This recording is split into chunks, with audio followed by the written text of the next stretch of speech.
Hey, what's up? Ako nga pala si BT at nandito ngayon tayo sa BT Reaction and welcome to my channel, Tunay na Kritiko.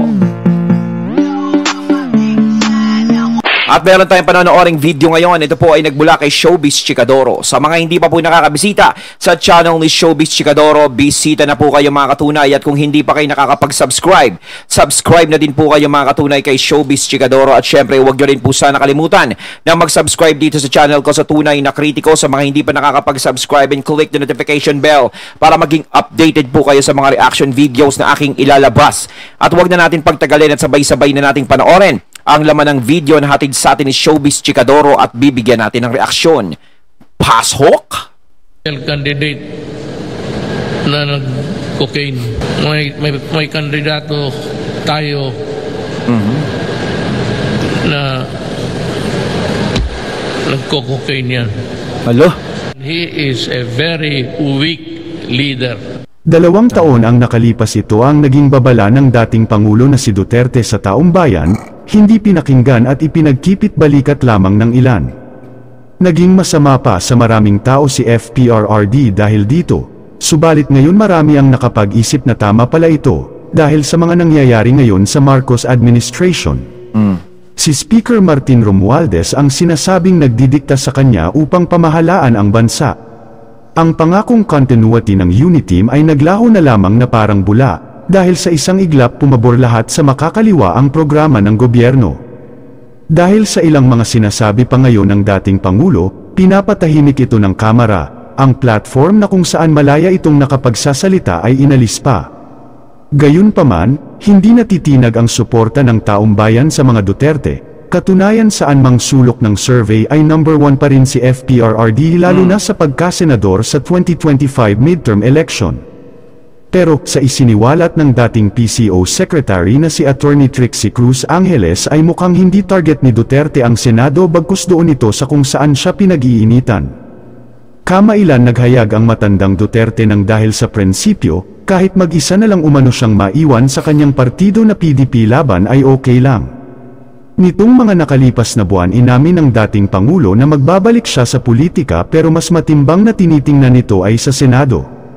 Pero dahil may mga hindi ka nais-nais na nangyayari ngayon sa Congress, ay mukha i-challenge ito ng dating presidente. Uy, tatakbo ba si FPRRD sa Kongreso? Oh, lalo magkakarambol-rambol doon. Sige nyo, no?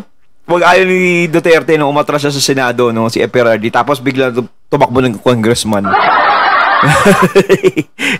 Ano kaya mangyayari dyan no, sa Kamara? No?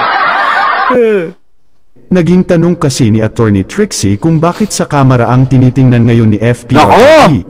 Ito daw ay dahil sa dito nagsimula ang impeachment issue, dito rin nagsimula ang issue ng CIF at marami pang usapin na halatang pagpapabagsak sa kanyang anak na vice-presidente ang binuksan sa Congress. Isa pa, marami rin sa dati niyang kaalyado ang umalis at lumipat sa partido ni Speaker Martin Romualdez. Masaya umano ito kung itutuloy ni FPRRD ang plano niyang makiisa sa halalan sa 2025 at mananalo ito bilang kongresista. Tiyak umano na magiging sakit siya ng ulo ng mga mambabatas ngayon na may iisang layunin. Sigurado yun. Panuuri ng full video ng buong pahayag ni Attorney Trixie Cruz Angeles para sa iba pang detalye na magsisimula naman pagkatapos ng maiksing intro. Sigurado yung kapag tumakbo si FPRRD doon at nanalo, naging congressman at nandiyan sa Kamara, pinasok niya na yan. Sigurado pagmumurahin sila niyan doon. Matatahimik sila doon.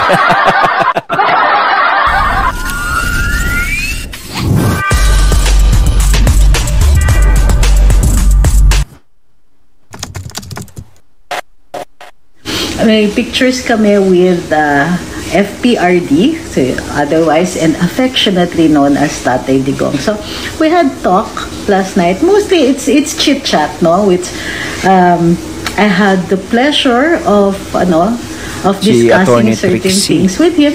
And we had the benefit of his observations as well.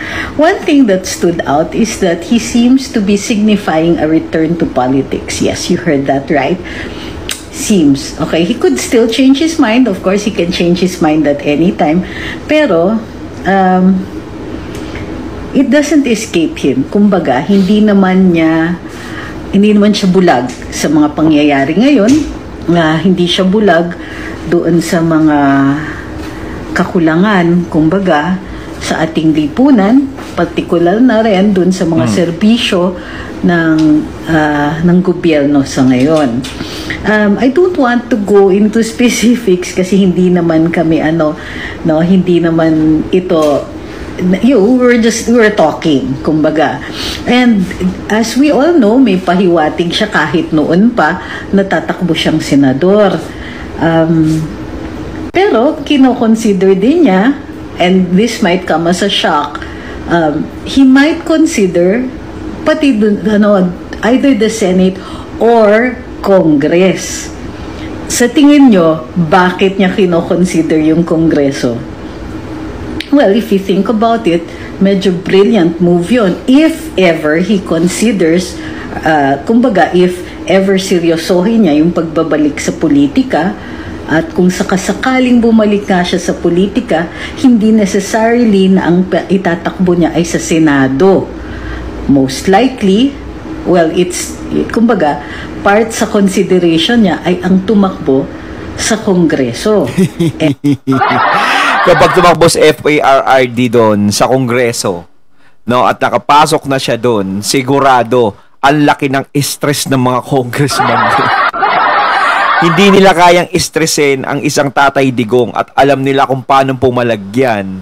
No, hindi ko naman pinagmamalaki o ganun, pero 'di ba, yung timplada is alam na natin ang lasa.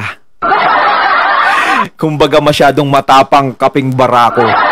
'Di ba? Yung mga salita nilang ganyan, sigurado yan. Parang ginagawa kasi na Tatay Digong yung tama yung sinabi kanina ni Showbiz Chikadoro na kanina, na talagang magbibigay ng challenge. Parang gusto niyang ma-challenge ma-challenge yung mga nandoon, ma-challenge siya sa sarili niya. Di ba? Para naman magkaroon ng boses doon, kasi nga binibira sila lalong-lalo na yung anak niya. Di ba? So kung nandoon siya, is may didepensa niya yung dapat depensahan. Mamumura niya yung dapat murahin doon kung sino. And ito ay maliwanag kung bakit. So, ayan na. Ang bilis talaga ng mga trolls dito sa sa YouTube, no. Gayun pa man. So, well, magandang sinyalis 'yon. One is that yun nga, na may mga napapansin siya. It's not my place to say kung ano nga yun, because kaya naman niya magsalita dun sa sa kanyang programa, which by the way is suspended for a while. Pero hindi naman po nagkukulang yung mga nag-i-interview sa kanya. Gayon pa man, na bahagi ng aming usapan ay yun nga. Halimbawa, imagine lang natin, sige, kung tumakbo siya ng Kongreso, may matcha-challenge. Matcha-challenge ang liderato ng Kongreso. And it's time to rumble. It's not exactly a bad thing. San ba nag-umpisa ang mga hirit ng impeachment? 'Di ba? San ba nag-umpisa ang mga hirit ng confidential funds? San ba nangyari yung the travesty of a hearing that we call the Committee on Franchises Inquiry in Aid of Legislation, di ba? Imagine nyo kung sa Kongreso tumakbo si Boss. Hindi ba ang saya? Talagang masaya. Yun ang hinihintay ko, no? Sa akin kasi iniisip ko, di ba, tatakbo si FPRRD dyan sa Senado. Parang mas feel ko nga sa Kongreso, magkakaroon ng thrill Di ba? Kasi doon talaga sila binabangga ng binabangga, ayaw silang tigilan. Kumbaga, ayaw nyo kaming tigilan, papasukin ko teritoryo nyo. It certainly would make politics look very... Sa hearing sa Kongreso ng Committee on Franchises para i-review ang prangkisa ng SMNI, pinipilit si Ka Eric na isuko ang kanyang source na nagsabing ginastusan ng 1.8 billion ang traveling expenses ni Speaker Martin Romualdez. Dahil hindi isinusuko ni Ka Eric ang kanyang source at pinabulaanan niya ang original niyang sinabi tungkol sa kung saan nanggaling yung impormasyon, Na-cite siya in contempt at kasalukuyang nakadetain sa Kongreso. Sa isang interview, sabi ni Congressman Johnny Pimentel, hindi daw protektado ng Shield Law o ng Expanded Soto Law si Ka Eric dahil hindi daw siya accredited journalist. Tama ba siya?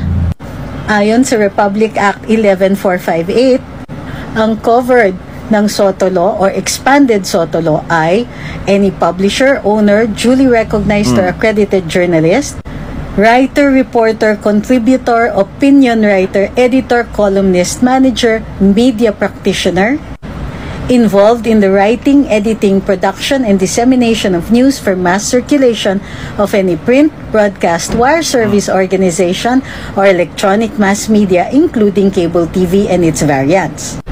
Maaaring pumasok si Ka Eric bilang media practitioner, involved in the writing, editing, production, and dissemination of news for mass circulation of any broadcast or electronic mass media. Kung kaya't, yung pagpipilit sa kanya i-reveal ang kanyang source ay posibleng hindi legal. At lalong hindi legal ang kanyang pagdidetain for contempt. Yun, at ating natunghayan ng video na nagbula kay Showbiz Chikadoro at syempre natunghayan din natin si Attorney Trixie. Ayan mga katunay ha. Nako, kung si Tatay Digong tatakbo talaga sa Kongreso is talagang nakaka-excite. No? Na-excite ako sa ganyan eh. Kayo mga katunay, saan nyo gustong tumakbo si Tatay Digong? Sa Kongreso o sa Senado? At saka yan si Ka Eric, no, yung pagre-reveal nila at pagdakip kay Ka Eric, yung pagpapakulong, no, is talagang illegal. Hindi tama talaga yon. Is talagang alam naman natin na hindi talaga tama. Parang inulit-ulit. Kayo mga katunay, anong masasabi nyo tungkol dito? Comment lang po kayo sa comment box. So once again, I'm BT and I'm out. Peace.